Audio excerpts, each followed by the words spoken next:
because I don't think it's going to cease. And by that I mean we all recite these litanies of disasters from Afghanistan, the energy to the border inflation, but the people who enacted them are ideologues, and they would rather see their agendas enacted and fail than they would the correctives or the opposites or the antithesis be enacted and succeed.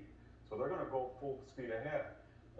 You have to be insane to think that you can ask 4 million federal workers or soldiers, many of them who have had COVID and have natural immunity, that they have to be vaccinated or they're going to be fired, while at the same time you're letting in 2 million foreign nationals without vaccinations and without tests in the time of pandemic, and they're coming in illegally. Or you have to be insane to think that you can print $2 trillion in back-to-back deficits when you're almost 30 trillion in debt and you're running a 7% at least in annual inflation, and you have limited supply and enormous demand, and you're still doing it.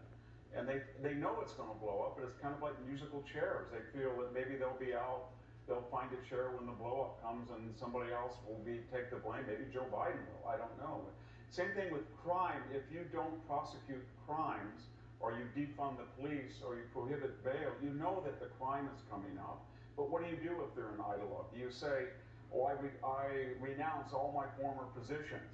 And then when you see your neighbor broken in, or your son assaulted, or your car hijacked, you just keep quiet and take one for the team?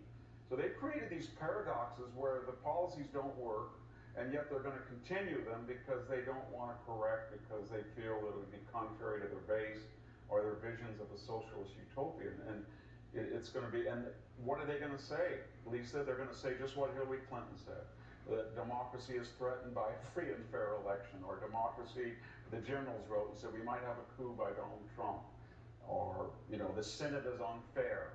So they're looking at the system because they didn't get the results they wanted, and they won't change.